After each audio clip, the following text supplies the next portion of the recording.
Hey guys, how you doing? I thought it might be a little easier if I made a video for you walking you through this. So here goes the I Can't Sleep contribution breakdown. So I Can't Sleep is the title of the song. This is the breakdown for the SR instruments. So this is the sound recording for the instruments. And as you can see over here, it'll say keys, bass, guitar, drums, and additional music. That's the instruments. So those are the general instruments that are comprised of the main instruments in this song. The additional music is, sounds.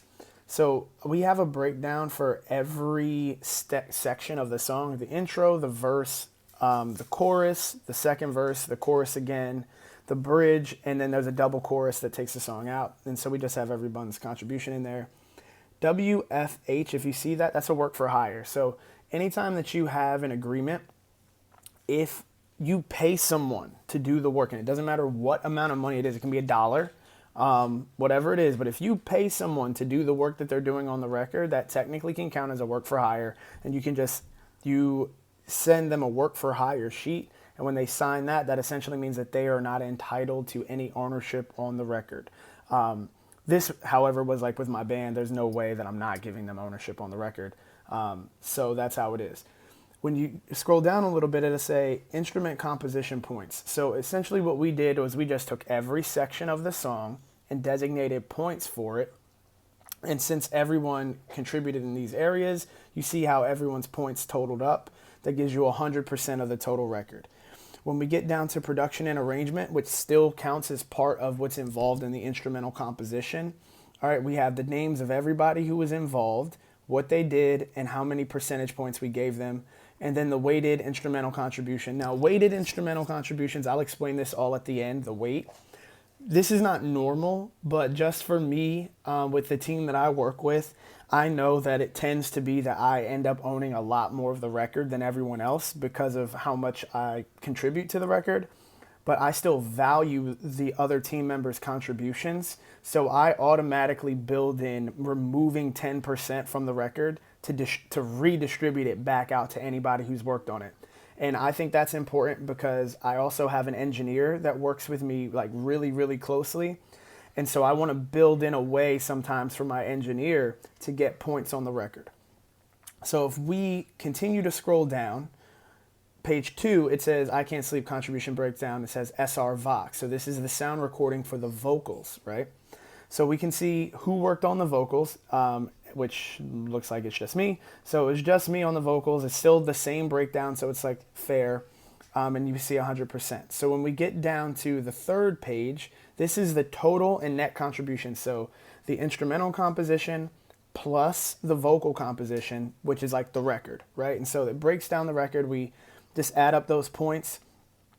And so it says that I own 62.5% of the record, and then 12.5, 12.5, 12.5. It gives us a total of 100%. But again, we break it down into like it's out of 90%. So that's where you see the true points, okay? And then I deferred the points back to the other people that worked on this record that were not me, just so that they could get additional points in the record, which breaks it back down to that 56. Everything adds up to 100%. That all checks out. And so when you go down here, this information is important that you want to have on like your sheets, right? So we have writers, that's the name. Then you have the address. I've blacked that out so you can't see my address. My phone number, so you can't see that. But you need this information for everybody. The publishing company. If you own your own publishing company, then you can put that in there. You can register that with ASCAP, BMI, or CSAC for your own publishing. If you don't, that's okay too. Or if you have a publishing agreement with a publisher, then your publisher's information would go there. We have the publishing percentage that everybody owns. For me, that's 100% of the publishing. The affiliation, so affiliation with your PRO, so we understand like who to register it with, ASCAP, BMI, or CSAC. Then it's like the ownership, the lyrics percentage, the music, all that is clearly written in there. And there's a space for someone to sign their name so they can sign. You need the social security number.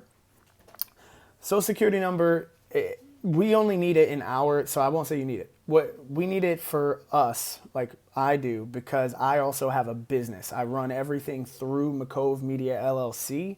So when money is generated, I don't want to be personally taxed because the personal tax rate is really high. So by running it through my company, which is an LLC, I'm able to defer taxes, and I can send out 1099s to everybody who I've paid out. I've paid out over $600 to. Like that's when you have to issue someone a 1099. And then you have your CAE or your IPI number. That number is essentially just your member number that's associated with your PRO company. So you want everybody's number like that, because it makes it easier when you go to register the song in ASCAP or BMI. It makes it easy to just find them. You put in their IPI number, it's them. So if they have a name like John Smith and there's like 1,000 John Smiths and you don't know which one, if you put an IPI number in, it's going to give you the exact person. And then I have everyone's birth date. So yeah, everyone just signs this, and this is an official document. You can use something like DocuSign if you like, and it will be an official way for you to say, okay, this is legally justifiable, the ownership, and this was SR plus the SR for the instrumental plus the SR for the vocal. That equals the sound recording. This would be an official document, and this is a template that you can use that will work, and it'll hold up in court. So I hope that this helps you. And if you have any other questions, then just, reach out to me, or tune into my Instagram. I try to make posts and videos about stuff like this as frequently as possible. I hope that I was able to bring some value to you and that this video wasn't too long and too confusing. But you guys stay blessed.